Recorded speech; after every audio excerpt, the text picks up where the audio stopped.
नमस्कार दोस्तों, सरकारी ऑर्डर चैनल में आप सभी का स्वागत है। यह वीडियो सरकारी कर्मचारियों के लिए है और जो बोनस मिलता है दिवाली के उपलक्ष्य में सरकार की तरफ से जो गवर्नमेंट एम्प्लॉयज हैं उनको जो बोनस मिलता है, ये वीडियो में आपको पूरी जानकारी मिलेगी। अगर आप रिटायर्ड एम्प्लॉय हैं, अगर आप सस्पेंशन में हैं, तो किस किस प्रकार से किस एम्प्लॉय को बोनस मिलता है, कितना मिलता है, कैसे मिलता है। तो आइए चलते हैं बिना देरी किए अपनी कंप्यूटर स्क्रीन के ऊपर। तो नॉन प्रोडक्टिविटी लिंक है और ये अगर मैं इस वर्ष की बात करूं तो हमेशा जिस वर्ष आप को बोनस मिलता है वो पिछले साल के करने के बदले में मिलता है, लास्ट मिलता है, एवज में मिलता है।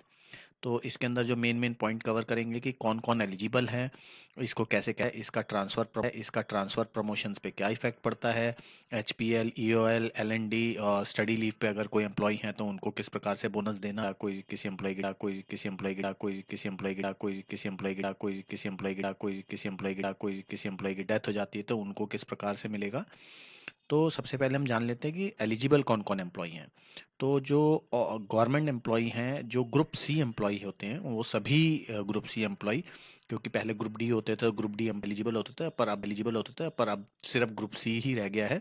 तो ग्रुप सी एम्प्लॉय, सभी जो भी ग्रुप सी एम्प्लॉय हैं सभी को बोनस मिलता है। इसके बाद जो non gazetted group B employee हैं, जो ग्रुप बी एम्प्लॉय, क्योंकि कुछ एम्प्लॉय ग्रुप बी में गस्टेड होते हैं तो उनको ये बोनस नहीं मिलेगा। जो नॉन गस्टेड है, तो ये तो एकदम क्लियर बात है कि नॉन गस्टेड एम्प्लॉयज को ही मिलेगा। ग्रुप बी में अगर कोई गस्टेड एम्प्लॉय है तो उसको वो बोनस नहीं मिलेगा। ग्रुप ए गस्टेड ही होता है तो इसलिए उनको बिल्कुल नहीं मिलेगा। और इसके बाद आता है जो सेंट्रल पैरामिलिट्री फोर्सेस हैं या आर्म फोर्सेस हैं, उसके जो एम्प्लॉय हैं वो भी इस ऑर्डर में कवर किए जाते हैं। पुल चलते हैं वहां तो है ही है, पुल चलते हैं वहां तो है ही है, पुल चलते हैं वहां तो है ही है, पुल चलते हैं वहां तो है ही है, पुल चलते हैं वहां तो है ही है। सेंट्रल गवर्नमेंट के पैटर्न को फॉलो करती हैं और उन्हें क्रेशिया या बोनस नहीं मिलता है, वो होते हैं होते हैं। इसके अलावा एलिजिबिलिटी क्राइटेरिया है वो ये है कि कोई भी एम्प्लॉय, ये जो ऊपर मैंने आपको एम्प्लॉयज बताए जो सेंट्रल गवर्नमेंट के हैं या स्टेट में भी हैं, और अगर उनका जो सेंट्रल गवर्नमेंट पैटर्न पे ही चलते हैं तो उनको 6 महीने की सर्विस एक फाइनेंशियल ईयर के अंदर की हुई होनी। इसका तात्पर्य है कि मान लीजिए जैसे 2023 की मैं बात करूं, 2023 की, तो 1 अप्रैल 2022 से लेके 31 मार्च 2023 तक की मैं बात कर रहा हूँ। 1 अप्रैल 2023 टू 31 मार्च 2023 के बीच में 6 महीने की कंटिन्यूशन सर्विस उनकी होनी चाहिए। और जो उनकी लास्ट वर्किंग डे है फाइनेंशियल ईयर का, यानी कि 31 मार्च 2023, इस कंडीशन में उस दिन आप वर्किंग होने चाहिए।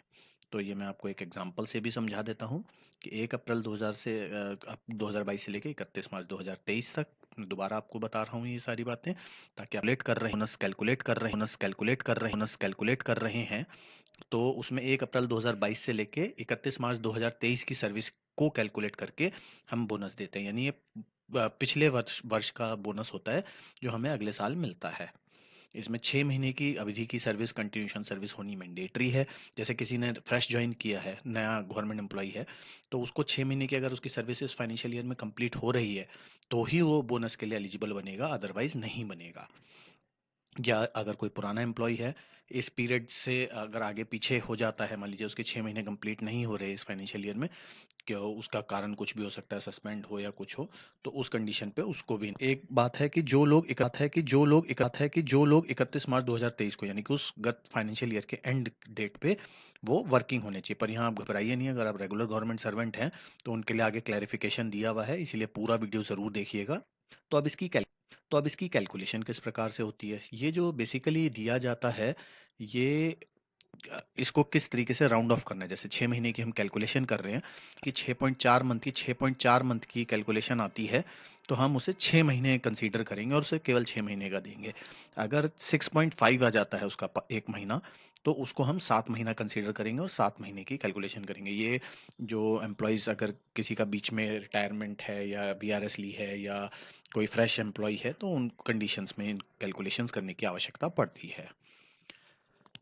इसके बाद बात आ जाती है नॉन प्रोडक्टिविटी एडॉक बोनस की, कि इसको किस प्रकार से कैलकुलेट किया जाता है और ये कितना होता है।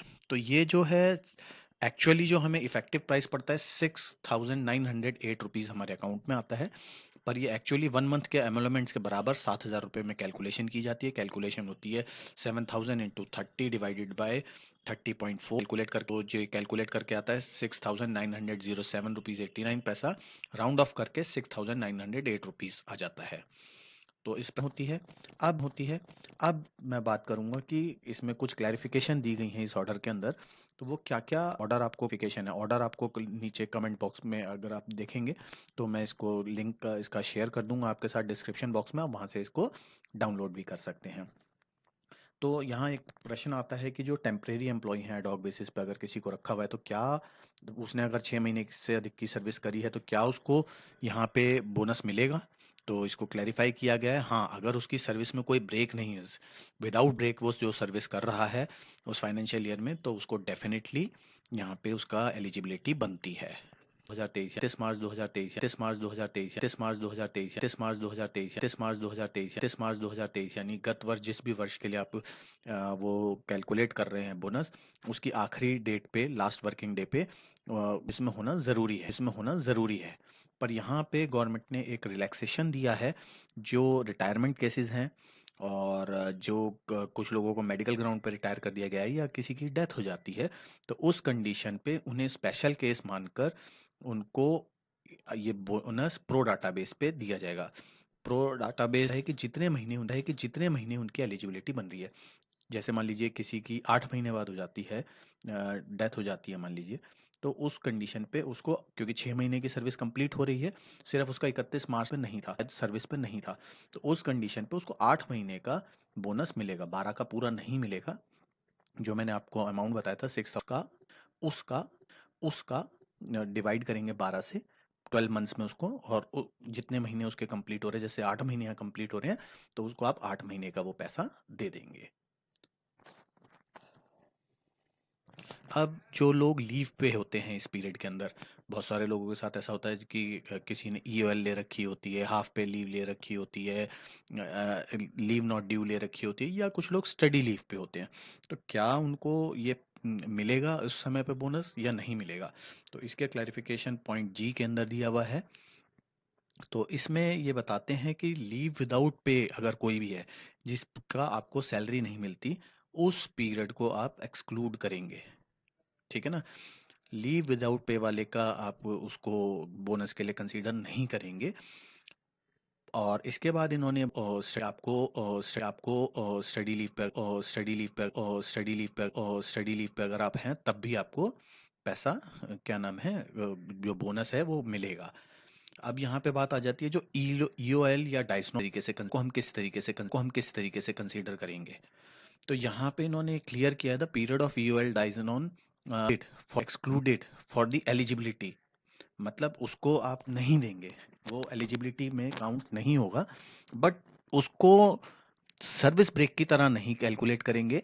यहाँ ये पॉइंट थोड़ा सा ट्रिकी है, मैं आपको समझा देता हूँ कि जो ईओएल पीरियड है, जब जैसे आप किसी की कैलकुलेशन कर रहे हैं और आप जानना चाह रहे हैं कि भाई उसके 6 महीने कंप्लीट हो रहे हैं या नहीं हो रहे हैं, तो उसमें उसका ईओएल पीरियड है, तो आप जो 6 महीने कैलकुलेशन में ईओएल पीरियड को कंसीडर करेंगे कि हाँ वो 6 महीने जॉब पे था। मगर अगर मान लीजिए उस टोटल पीरियड उसका निकल के आता है ईयूएल कैलकुलेट करने के बाद 8 महीने की उसकी जॉब थी, तो और जो ईयूएल पीरियड था 6 महीने का था या 4 महीने का था, हम मान लेते हैं कि 4 महीने का उसका ईयूएल पीरियड था और टोटल उसकी लेंथ जो थी सर्विस की 8 महीने थी, तो यहाँ पे उसका कैलकुलेशन तो हो जाएगी क्योंकि वो 6 महीने से अधिक जॉब पे था, तो उसको आप बोनस देंगे, देने के लिए कैलकुलेट करेंगे, पर आप देंगे कितने महीने का? केवल 4 महीने का, क्योंकि अगले 4 महीने वो ईयूएल पे रहा, चाहे वो आगे हो या पीछे हो। तो इससे मुझे यही समझ आ रहा है। और जो एम्प्लॉय सस्पेंशन पे हैं, तो सस्पेंशन वाले एम्प्लॉय को भी यहाँ पे कंसीडर करना है। कब करना है? वो आपने तब करना है अगर उसका जो सस्पेंशन रिवोक होता है जब, तो अगर उसको जो बेनिफिट्स दिए जाते हैं वो कैलकुलेशन करने के लिए यस कह दिया जाता है, तो आप उसको देंगे। अगर अकाउंटिंग ईयर में उसको हाँ कहा जाता है, जैसे कि सब्सटेंस इन्होंने कहा है given employ under a suspension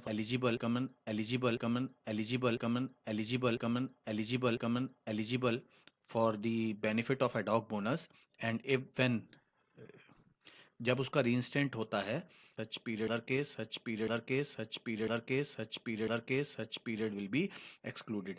जो रीइंस्टेंट हो जाता है, जो पीरियड का उसका रीइंस्टेंट होकर उसको सैलरी दी जाती है, तो उस पीरियड को आप कंसीडर करके उसको बिल्कुल आप बोनस देंगे। हाँ, जो पीरियड उसका एक्सक्लूड किया जा रहा है without pay, consider without pay की तरह कंसीडर विदाउट पे की तरह कंसीडर करते थे, वैसे ही करेंगे। तो ये इसके मुख्य मुख्य पॉइंट थे। इसके अलावा एक पॉइंट और है इसके अंदर, जो एम्प्लॉय ट्रांसफ़र हो जाते हैं, आई पॉइंट है ये, जो एम्प्लॉयज़ ट्रांसफ़र हो जाते हैं उन्हें हम किस तरीके से ट्रीट करेंगे। तो उनके लिए ये है कि अगर आप जिस डिपार्टमेंट से जा रहे हैं और दूसरे डिपार्टमेंट में भी आप सेम बोनस के लिए एलिजिबल हैं, तो आपको वो कंबाइन करके जो आपकी पुरानी सर्विस है उसे भी कैलकुलेट करेगा और नई वाली सर्विस का भी कैलकुलेट करके टोटल सर्विस अगर आपकी 6 महीने से अधिक है तो आपको प्रो राटा बेस पे, जैसे आपका अगर 8 महीने की सर्विस है तो 8, अगर 12 महीने की सर्विस है तो पूरे 12 महीने का पैसा वो देगा। यही इस ऑर्डर के अंदर आपको जो बताया गया है बोनस के लिए। अगर आप ऑर्डर डाउनलोड करना चाहते हैं तो नीचे डिस्क्रिप्शन बॉक्स से आप डाउनलोड कर सकते हैं, और अगर आपके मन में अभी भी कोई सवाल है तो आप मुझसे नीचे कमेंट बॉक्स में पूछ सकते हैं। और प्लीज़ मेरे चैनल को लाइक, शेयर और सब्सक्राइब अवश्य करें। धन्यवाद।